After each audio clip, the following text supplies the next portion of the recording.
Halo, selamat sore pemirsa. Senang sekali tentunya di weekend ini dapat kembali lagi menemani Anda di Apa Kabar Indonesia Akhir Pekan. Tentunya dengan sejumlah informasi yang akan kami hadirkan bersama saya Rehana Mezia dan juga rekan saya Celia Alexandra. Oke, tentu saja di sore hari ini kami akan hadirkan beragam informasi untuk Anda spesial di akhir pekan. Kami sudah siapkan informasi dari berbagai daerah.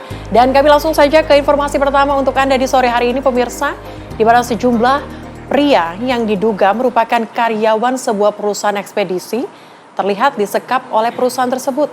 Mereka kemudian pemirsa dibebaskan polisi setelah dilakukan mediasi dengan perusahaan. Jadi katanya tuh disuruh mindahin barang, ngomongnya ini barang rekturan tolong dipisahin katanya gitu. Jadi sama orang berlima ini turutlah, orang disuruh ya masa nggak mau kan gitu, jadi dipindahin. Nggak taunya itu barang digelapkan sama supirnya. Sudah berkali-kali senilai 300 juta. Nah, akhirnya ketahuan sama perusahaan, orang berlima ini suruh ikut bayar 30 juta satu orang. Jadi kalau nggak bayar katanya di penjara. Sejumlah pria ditemukan dalam kondisi lemas di sebuah gudang JNT Jakarta Utara. Mereka ditemukan setelah sebuah video dari orang tua salah satu korban viral saat meminta tolong sambil menangis. Sampai pakai masker biar nggak ketahuan orang.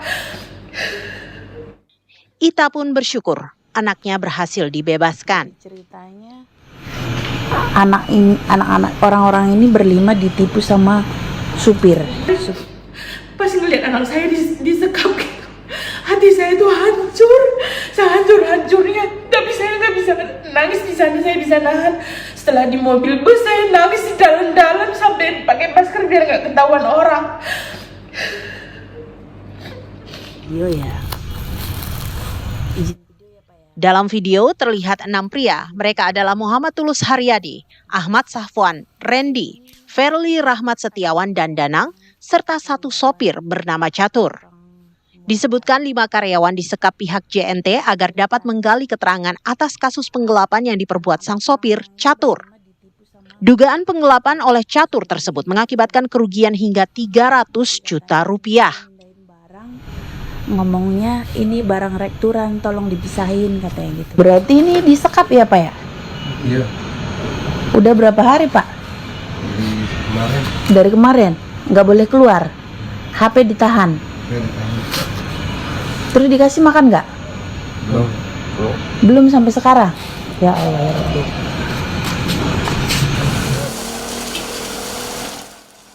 Kasus ini akan dijelaskan oleh JNT besok lengkap dengan detail masalah. Dari Jakarta, Raka Prawira Wijaya TV One mengabarkan.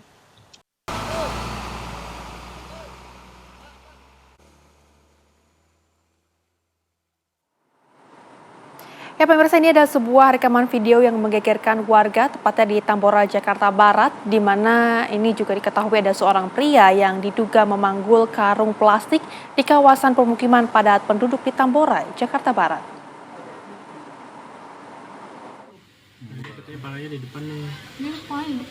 Inilah rekaman video CCTV yang memperlihatkan aksi seorang pria membawa bungkusan karung plastik di Jalan Kendang Selatan, Tambora, Jakarta Barat. Pria ini diduga membawa mayat yang berada di dalam bungkusan karung plastik.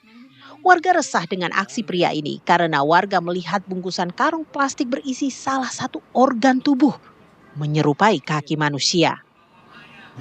Katanya dari CCTV sore hari, habis maghrib atau gimana gitu, ada orang bawa gotong-gotong mayat pakai karung. Cuman perihal pasti apa enggaknya masih ditelusuri sih tadi pihak RT juga sama warga-warga sini. Tapi kalau dari warga sini itu warga sini atau apa Bang? Bukan sih Bang, nggak ada yang kenal. Iya. Orang ngontrak atau gimana Bang? Kurang paham kalau itu nggak ada yang kenal sama orang tersebut. Hingga kini, pihak RT setempat masih mencari tahu keberadaan pria misterius yang belum diketahui identitasnya ini. Dari Jakarta, Haikal Vandea, TV One mengabarkan. Pemirsa, kita hadirkan informasi lainnya untuk Anda di mana ini adalah aksi penyiraman. Ada terekam di kamera CCTV aksi penyiraman yang berlangsung pemirsa. Diduga ini adalah air keras yang dilakukan terhadap ataupun oleh 3 pelajar tingkat SMA kepada 3 pelajar lainnya. Berboncengan satu sepeda motor ketika pelajar terlebih dahulu menepi untuk menuangkan air keras di dalam gelas.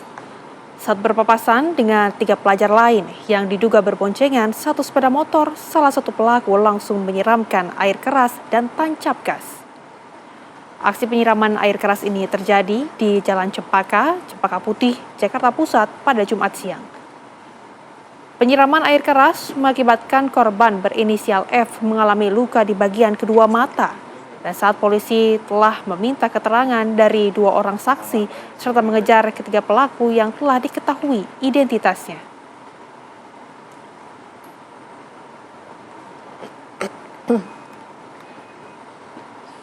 Untuk korban sendiri ada luka atau cedera di bagian mata yang sempat ditangani di rumah sakit, kemudian tapi saat ini sudah kembali ke rumah. Dan juga kami sudah mengetahui baik itu identitas dari kemungkinan identitas dari pelaku, baik itu kendaraannya dan pelakunya sendiri. Sebuah perahu yang digunakan untuk mengangkut saung horeg ini tenggelam pemirsa di Sungai Balongdowo, Sidoarjo, Jawa Timur.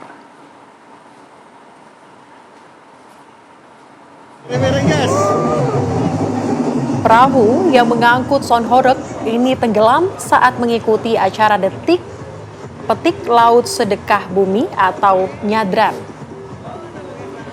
Perahu perlahan miring sebelum akhirnya tercebur ke dasar sungai karena diduga tidak kuat menahan beban saung horeg. Proses evakuasi dilakukan secara gotong royong bersama Polairun dan masyarakat sekitar.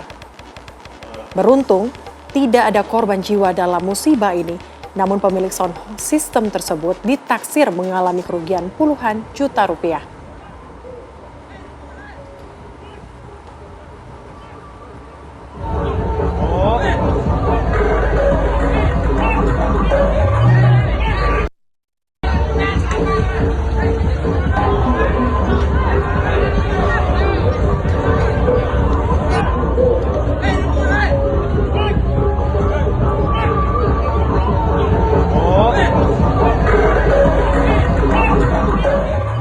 Kita ke informasi lainnya pemirsa, pekan depan ini warga muslim akan merayakan bulan Ramadan, puasa. Dari mana pemirsa? Seperti budaya yang tak diinginkan, harga sejumlah bahan pangan merangkak naik di berbagai wilayah. Harga dengan kenaikan tertinggi pemirsa diketahui ini bikin melotot adalah komoditas cabai rawit.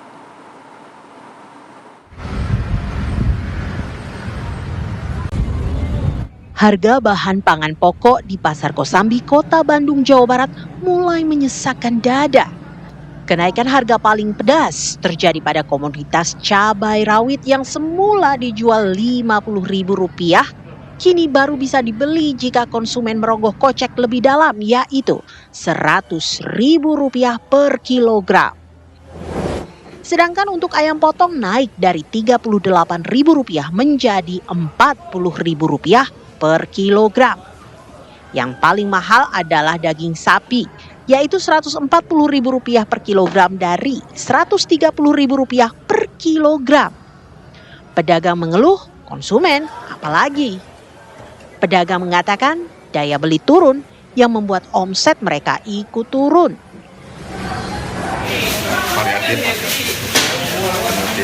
Di Bandung konsumen pusing, di Garut pun sama.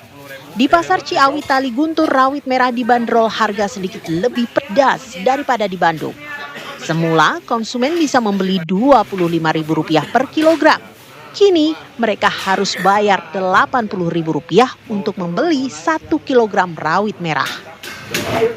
Kata pedagang, tak cuma faktor kebiasaan buruk harga naik jelang puasa. Faktor cuaca disebut ikut memengaruhi harga bahan makanan. Saat pedagang mengeluhkan penurunan omset, konsumen dipaksa bersiasat agar bisa membeli cabai yang selangit harganya.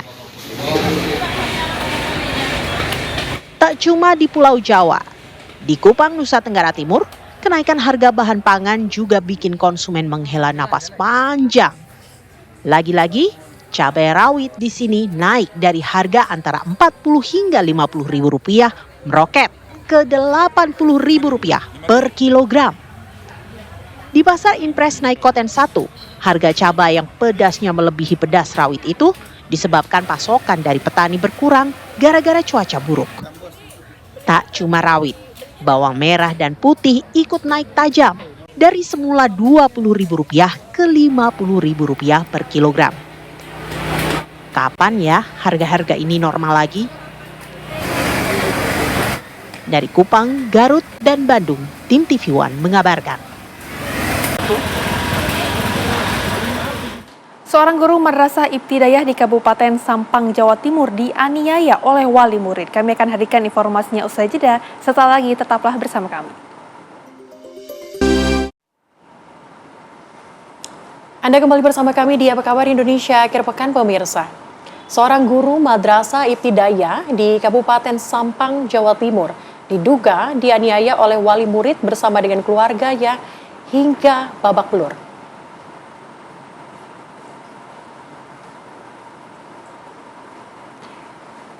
Di lokasi pemirsa, sejumlah emak-emak berupaya mengelilingi korban yang sedang duduk di kursi panjang. Sementara warga yang lain berupaya untuk menjaga korban guna aksi pemukulan tak kembali terjadi. Kasus ini bermula saat sang guru menegur seorang murid yang bergurau dengan temannya saat kegiatan belajar. Namun upaya teguran tak dihiraukan. Hingga sang guru memukul anak didiknya dengan kayu kecil, alat penunjuk huruf di depan kelas. Teguran dan pemukulan kemudian ini oleh murid dilaporkan kepada orang tuanya, dan saat ini kasus penganiayaan guru tugas madrasah ibtidaiyah telah ditangani oleh anggota Reskrim Polres Sampang.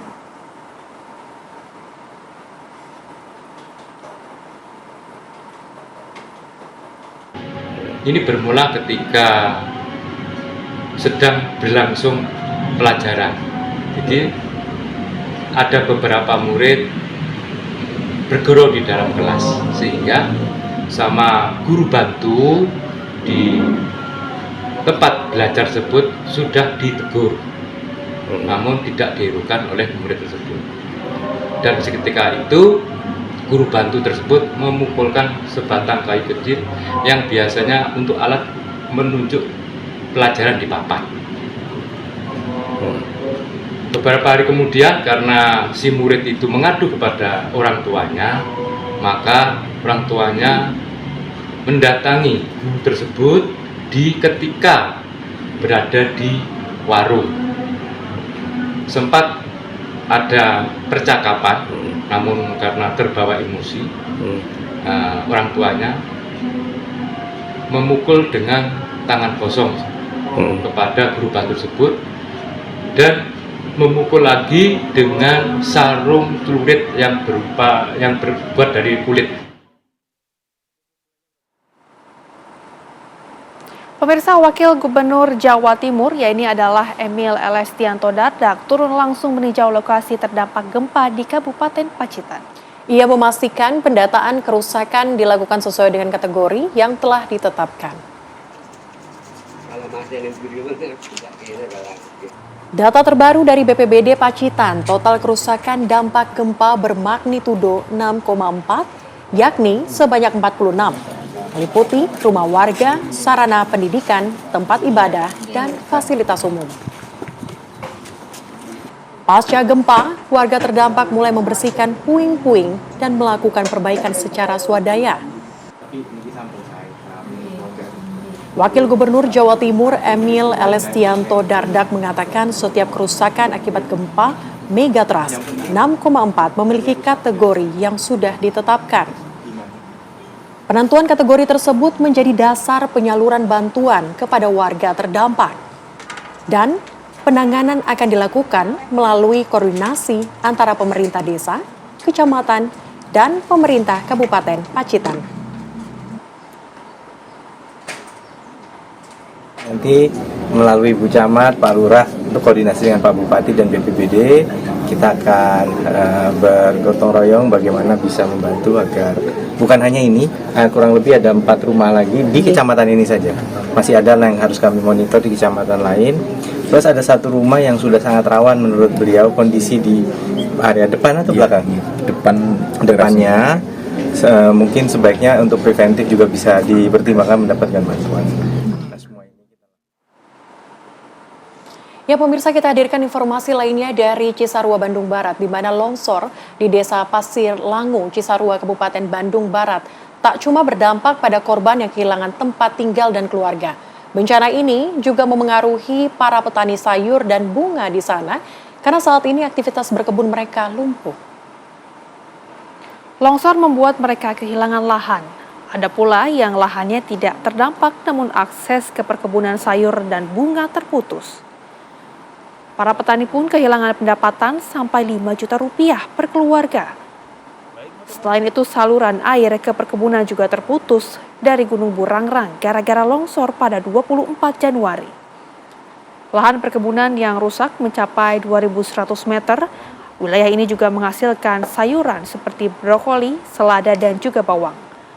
Warga berharap pemerintah memberikan perhatian pada mereka karena sejak longsor terjadi mereka tak punya penghasilan.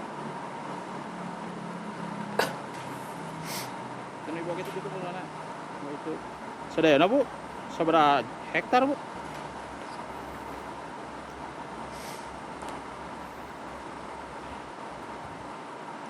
Kita ke kabar lainnya pemirsa, ini ada mengenai dugaan pungli yang terjadi di sekolah di mana sebelum YBR siswa SD di Ngada, Nusa Tenggara Timur mengakhiri hidup diduga ada pungutan dana Komite Sekolah SD Negeri Ruto Jawa sebesar Rp1.200.000. Dana tersebut pemirsa dibebankan ke siswa demi pelaksanaan Hari Pendidikan tahun 2026.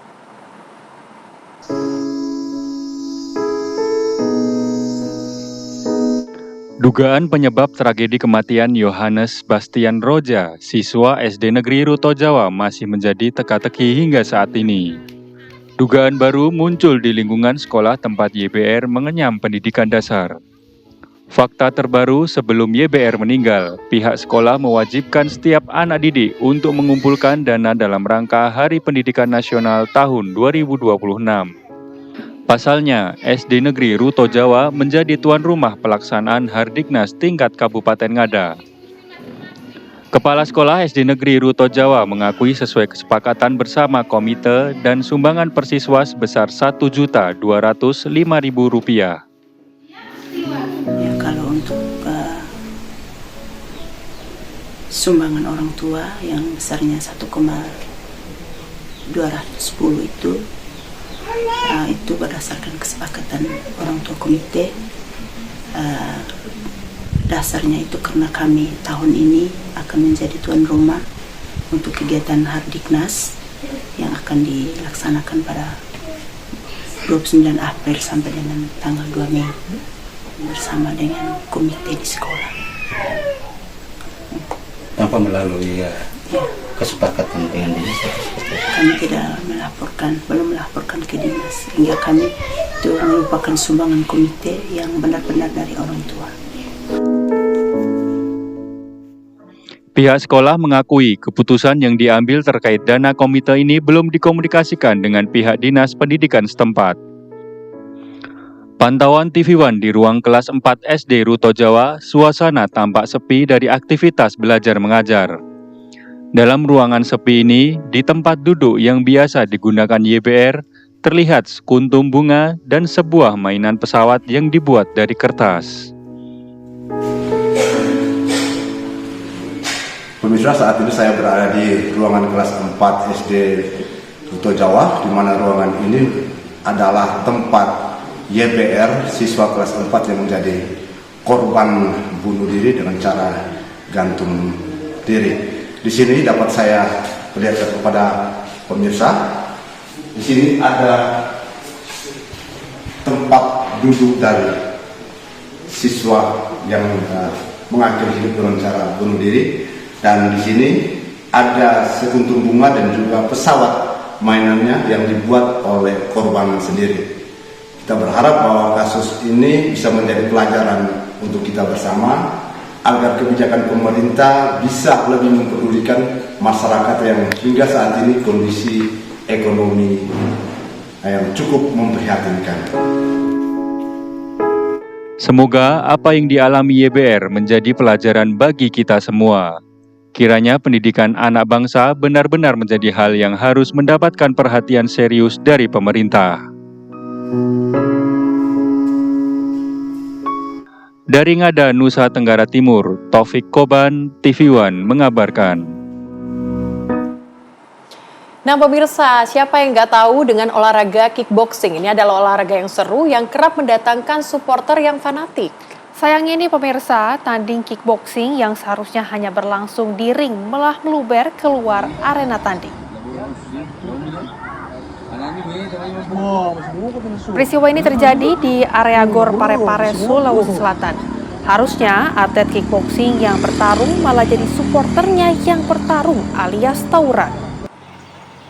Informasi yang dihimpun, ketegangan antar pendukung ini terjadi sejak sebelum pertandingan berlangsung. Harusnya panas di ring saja, tapi para pendukung ini malah yang panas. Saat kedua petarung dipertemukan, para supporter malah sibuk adu jotos. Polisi lalu mengamankan lokasi dan membubarkan massa. Sejumlah orang pun kemudian dimintai keterangan.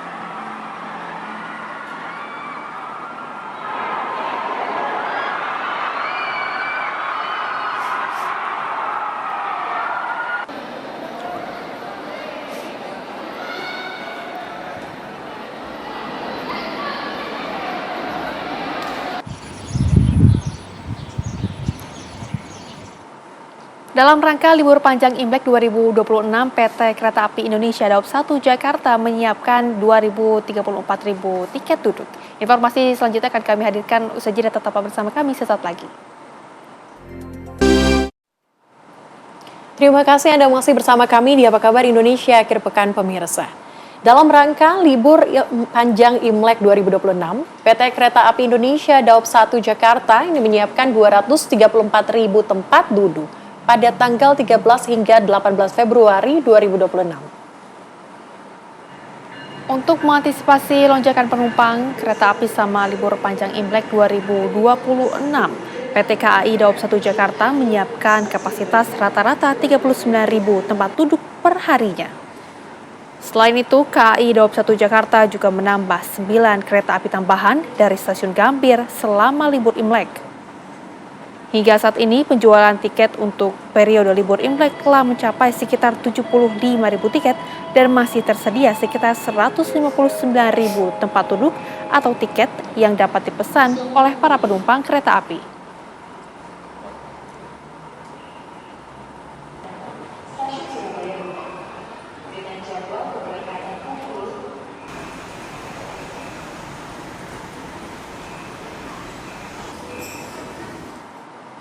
Selain itu pemirsa, tiket kereta api di Surabaya untuk hari Lebaran di mana ada 64.402 tiket kereta api jarak jauh reguler untuk periode angkutan Lebaran tahun 2026 di wilayah KAI Daob 8 Surabaya terjual.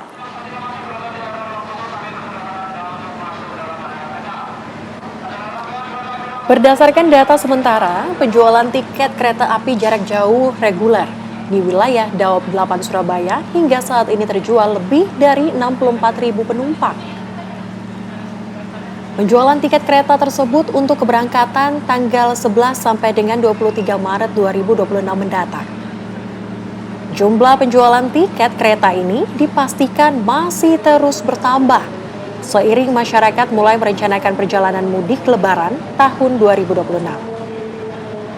Yogyakarta, Jakarta, Bandung, dan stasiun Ketapang Banyuwangi jadi wilayah tujuan favorit penumpang kereta Lebaran tahun ini.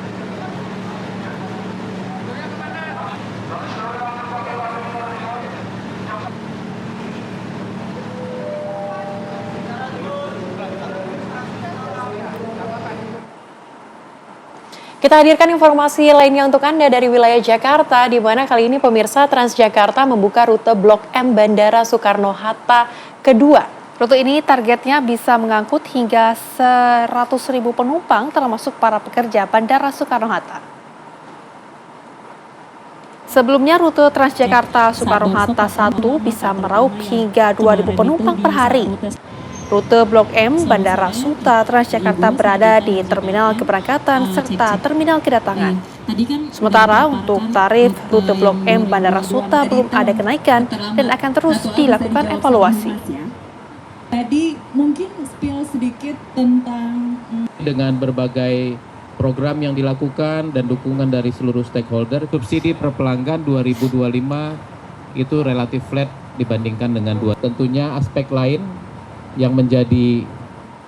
Informasi lainnya untuk Anda ini pemirsa adalah mengenai Dewan Pers bersama dengan Kementerian Komunikasi dan Digital berkolaborasi dengan Google untuk menggelar Google News Initiative sesi khusus untuk penguatan ekosistem media digital dalam Konferensi Nasional Media Massa 2026 di Serang, Banten. Kegiatan ini merupakan bagian dari rangkaian Hari Pers Nasional 2026 yang digelar di Provinsi Banten selama 6 hingga 9 Februari. Selain dihadiri organisasi pers nasional, sesi Google News Initiative juga diikuti mahasiswa sebagai bagian dari upaya menyiapkan generasi jurnalis di era digital. Forum ini membahas tantangan industri media di tengah disrupsi teknologi, khususnya perkembangan artificial intelligence terhadap praktik jurnalisme.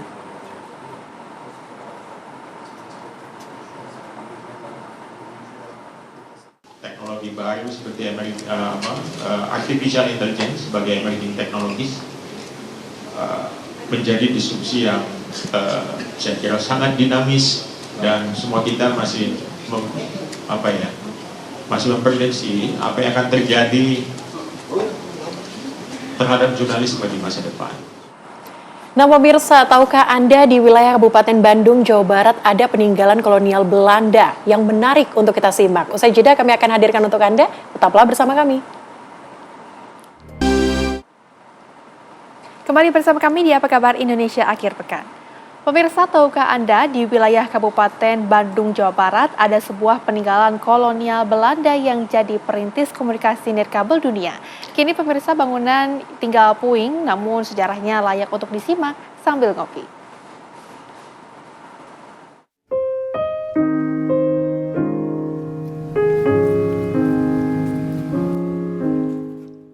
Selamat datang di puing Stasiun Radio Malabar. Situs bersejarah ini berada di kaki Gunung Puntang, Kabupaten Bandung. Beberapa tahun lalu Stasiun Radio Malabar terlihat angker. Namun sejak direvitalisasi PT Perhutani Alam Wisata Resources pada 2020, situs ini menjadi tempat nyaman untuk belajar sejarah sambil ngopi. Bahkan, kini puing Stasiun Radio Malabar jadi destinasi wisata yang digandrungi anak muda. Gedung ini dulunya merupakan gedung megah yang diprakarsai Dr. Cornelis Johannes de Groot yang didirikan pada tahun 1917. Saat itu, stasiun radio ini didirikan untuk jadi sarana komunikasi antara kolonialis dengan Ratu Wilhelmina di Belanda. Saat itu, Ratu Wilhelmina sangat khawatir akan kondisi warganya di Indonesia. Sayangnya, komunikasi tersebut hanya bisa dilakukan melalui jalur telekomunikasi laut yang tidak efisien dari segi waktu. Setelah Radio Malabar berdiri, Ratu Wilhelmina bisa menyapa langsung warganya dan kalimat pertama adalah Halo Bandung, yang kemudian dijadikan lagu oleh musisi Belanda Wieteke van Dort. Zachte stem van hare zoon. Halo, Bandung. Radio Malabar diresmikan 5 Mei 1923 oleh Gubernur Jenderal Dirk Vogt dan menjadi media komunikasi pertama nirkabel. Namun tahun 1940 Radio Malabar berhenti beroperasi setelah diinvasi pejuang Indonesia yang meyakini stasiun radio tersebut jadi sarang mata-mata Belanda. Lalu pada tahun 1942 Jepang datang menginvasi Radio Malabar dan membantai banyak warga Belanda. Jepang kemudian menggunakan Radio Malabar sebagai markas. Pejuang Indonesia lalu menguasai bangunan ini usai proklamasi. Lalu, sejarah Radio Malabar berakhir sejak pejuang Indonesia menghancurkan bangunan ini dalam peristiwa Bandung Lautan Api. Kini, sejarah itu bisa dipelajari sambil menikmati kopi dengan santai. Nog 4 jaar, dan is het om. Oudje lief, wat zal ik je pakken als ik weer... Ini enaknya adem, terus kan kalau dari pagi kita bisa kopi gitu kan, apalagi sama istri. Lumayan lah untuk akhir pekan gitu. Tahu tempat ini dari mana? Dari TikTok. Dari TikTok ya. Di sini kan ada bangunan sejarah juga, sambil mengulas juga atau gimana, sambil baca-baca sejarahnya. Ya, pengen tahu juga kan sejarahnya, kan katanya ini radio yang dari Belanda itu kan. Zaman Belanda. Ya, Radio Malabar itu kan. Radio pertama ya. Pengen tahu lah gitu sejarahnya kayak gimana. Nah, tadi selain di sini sempat ke bangunan itu juga nggak? Sempat di bawah tadi foto-foto. Tak cuma menikmati sejarah dengan secangkir kopi, pengunjung juga bisa melihat owa Jawa, primata endemik Provinsi Jawa Barat. Tapi kalau beruntung ya, ada juga kok aktivitas lain yang bisa dilakukan di situs Radio Malabar ini.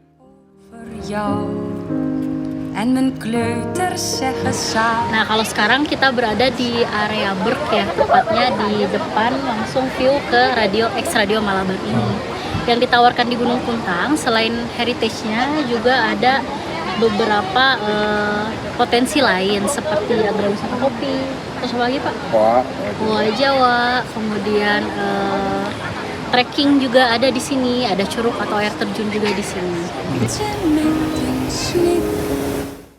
Selain kafe, di sini juga terdapat wisata glamping, di mana pengunjung bisa menikmati main air sungai dari mata air Gunung Puntang dan Malabar.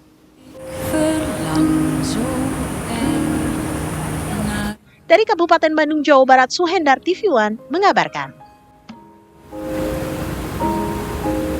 Wachtensmoeder, zegt hij lachend, ik bracht mijn jongste zoontje mee.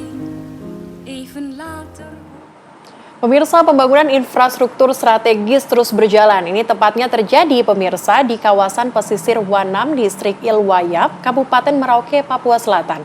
2 bangunan raksasa warehouse multipurpose dan tangki solar berkapasitas besar kini mulai mengubah wajah dermaga Wanam. Infrastruktur ini disiapkan sebagai tulang punggung proyek logistik strategis nasional kawasan sentra produksi pangan Merauke.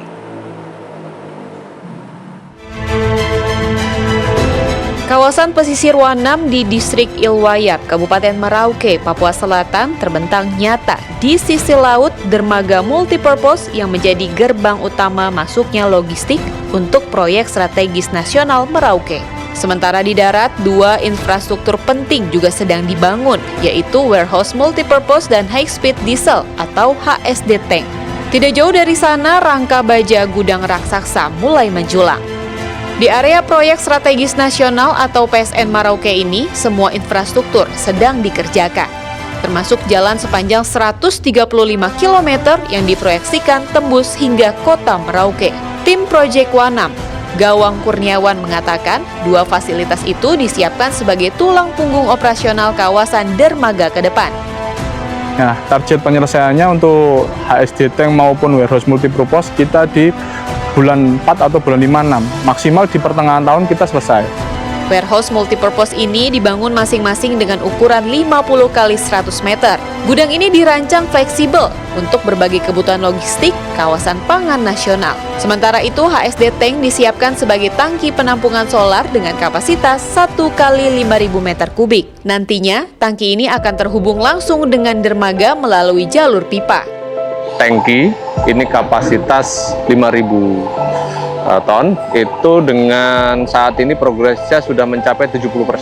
70% itu untuk pekerjaan main tangkinya sendiri, menyisakan pekerjaan roofnya tangki. Kemudian sebagian sama fasilitas tangki untuk pipa dan segala macamnya. Keberadaan 2 bangunan ini memiliki peran strategis jangka panjang. HSD Tank akan menjadi pusat distribusi bahan bakar untuk mendukung seluruh operasional proyek PSN Merauke. Warehouse Multipurpose akan menjadi gudang serbaguna yang menyesuaikan kebutuhan logistik dan produksi swasembada pangan PSN Merauke. Namun, pembangunan di pesisir Papua bukan tanpa kendala. Cuaca ekstrim dan angin kencang masih menjadi tantangan utama. Meski demikian, pembangunan dermaga multipurpose Wanam terus berjalan. Dua bangunan raksasa ini menjadi simbol awal perubahan Wanam sebagai simpul logistik pangan nasional. Di tanah Merauke inilah ketahanan pangan nasional dipertaruhkan, dan Jalan Wanam Merauke adalah urat nadi utamanya. Di balik proyek PSN Wanam terdapat keterlibatan pihak swasta sebagai mitra pemerintah, salah satunya John Lin Group, milik pengusaha Andi Syamsuddin Arsyad atau Haji Isam. Keterlibatan ini dilandasi komitmen untuk mendukung gagasan pemerintah terkait pengembangan kawasan pangan nasional. Pemirsa, kegiatan rangkaian perayaan Tahun Baru Imlek Nasional 2026 dimulai di berbagai daerah di Indonesia. Kami akan hadirkan informasinya usai jeda, tetaplah bersama kami sesaat lagi. Anda masih bersama dengan Celia dan juga Rehana di Apa Kabar Indonesia akhir pekan pemirsa. Presiden Prabowo Subianto menghadiri Mujahadah Kubro 1 Abad Nahdlatul Ulama NU. Acara ini berlangsung di Stadion Gajayana Malang, Jawa Timur pada Minggu pagi. Jemaah dalam jumlah besar hadir di sini untuk memperingati genap 1 abad berdirinya Nahdlatul Ulama. Presiden Prabowo juga mengapresiasi eksistensi NU dalam sejarah panjang Indonesia bahkan sebelum kemerdekaan. Presiden Prabowo mengakui NU berperan besar dalam perjalanan bangsa Indonesia 1 abad terakhir.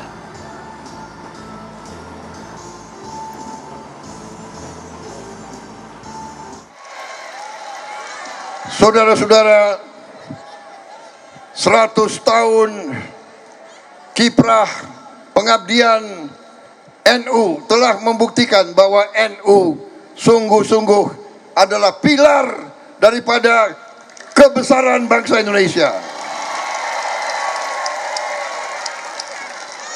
Setiap kali negara dalam keadaan bahaya, NU tampil untuk menyelamatkan.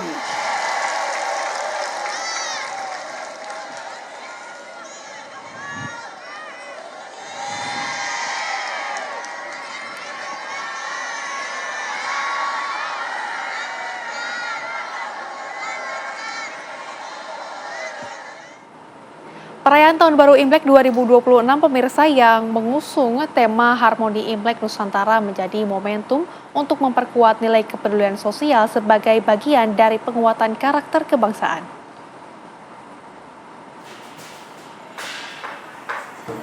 Rangkaian kegiatan perayaan diselenggarakan dengan menonjolkan keberagaman tradisi perayaan Imlek di berbagai daerah di Indonesia. Perayaan Imlek Nasional 2026 juga diarahkan untuk memperkuat nilai kemanusiaan melalui gerakan berbagi cahaya. Program ini dirancang untuk mendorong partisipasi sosial masyarakat dengan menitikberatkan pada penguatan kapasitas dan kesejahteraan masyarakat secara berkelanjutan. Melalui gerakan berbagi cahaya, perayaan Imlek Nasional 2026 diharapkan dapat menjadi ruang penguatan solidaritas sosial, sekaligus mempertegas nilai gotong royong sebagai fondasi kehidupan berbangsa.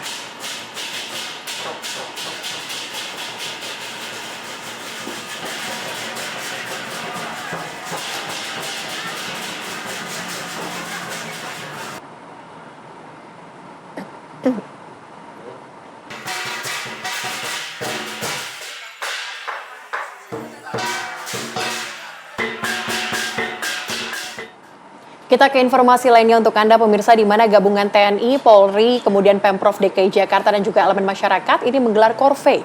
Korvei atau Bakti Bersih-Bersih di Waduk Cincin Papanggo, Tanjung Priuk, Jakarta Utara. Petugas dan relawan terjun langsung untuk membersihkan sampah di sekitar waduk melakukan pengerukan sampah. Peserta kerja bakti juga melakukan penanaman kembali pohon agar lingkungan waduk Papanggo menjadi lebih asri dan juga terjaga. Kegiatan ini juga merupakan tindak lanjut arahan Presiden yang dilaksanakan serentak di berbagai wilayah termasuk Jakarta, Depok, Bekasi, dan Tangerang.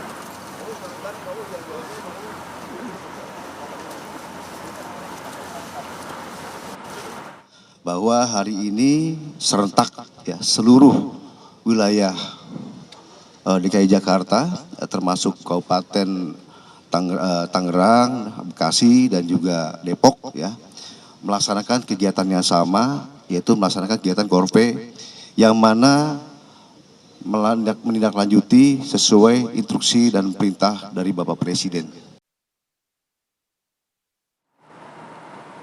Agenda kerja bakti gotong royong pemirsa yang bertajuk Gerakan Jaga Jakarta Bersih turut dilakukan serentak di seluruh wilayah di ibu kota yang tersebar di 66 titik lokasi. Seperti apa agenda tersebut pemirsa? Berikut liputan Ikra Anggana dan juru kamera Azari Nertawa.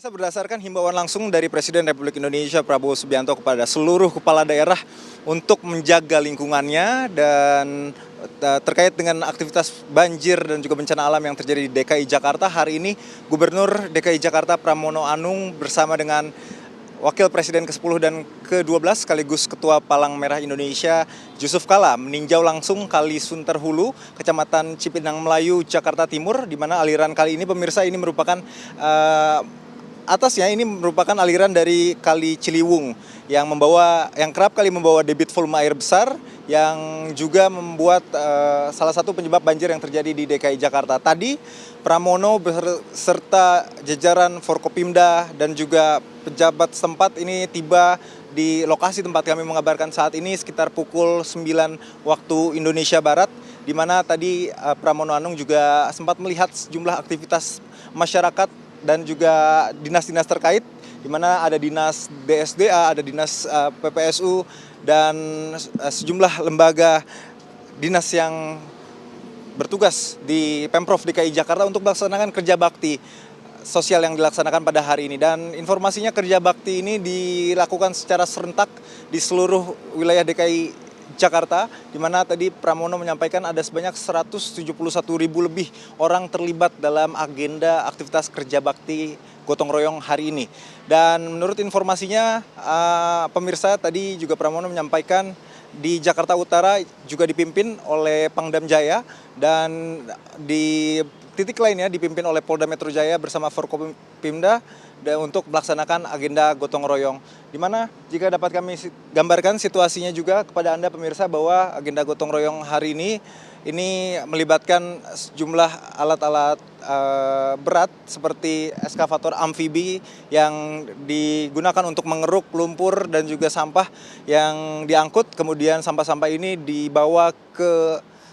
diangkut ke dalam dump truck yang disediakan oleh Dinas Sumber Daya Air untuk disalurkan ke tempat pembuangan akhir. Dan dari informasi yang kami terima, pemirsa, bahwa Gubernur DKI Jakarta tadi juga menyampaikan hari ini sebanyak ada 60 unit eskavator, ada 144 dump truck dan juga yang disiapkan di 66 lokasi seperti ini, di mana harapannya aktivitas seperti ini dapat meminimalisir resiko bencana alam banjir yang kerap terjadi di Jakarta akibat sampah dan juga hujan yang intensitas curah hujan yang cukup tinggi. Pemprov DKI Jakarta juga saat ini tengah mencanangkan sejumlah program untuk merelokasi sejumlah warga yang berada di bantaran kali yang tersebar di DKI Jakarta, dan harapannya dapat pindah ke rumah susun, dan rumah susun ini juga salah satu program yang dicanangkan oleh Gubernur DKI Jakarta. Dari Jakarta, Ikra Anggana, Azari Narutama, TV One mengabarkan. Pemirsa, gunung berapi yang berlokasi di antara Yogyakarta dan juga Jawa Tengah yang kita sebut sebagai Gunung Merapi ini pemirsa, sekarang meluncurkan awan panas guguran. Inilah dia pemirsa visual awan panas guguran yang meluncur dari kawah Gunung Merapi pada Sabtu sore pukul 15.55 waktu Indonesia Barat. Estimasi jarak luncur mencapai 1,3 km. Awan panas guguran tersebut teramati meluncur ke arah barat daya atau hulu Kali Kerasak. Hingga kini pemirsa,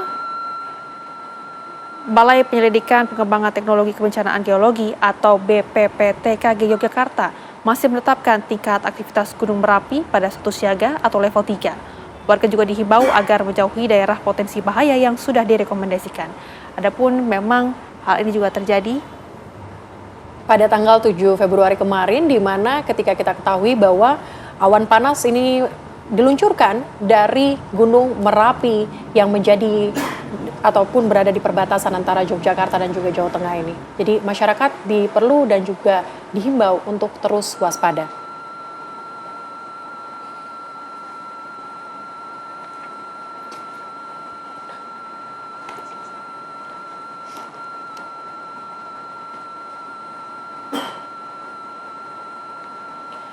Pemirsa, informasi tadi sekaligus menutup jumpa kita di Apa Kabar Indonesia Akhir Pekan kali ini. Saya Celia Alexandra. Dan juga saya Rehana Mezia, mewakili kru yang bertugas, izin pamit undur diri. Terima kasih dan sampai jumpa. Sampai jumpa.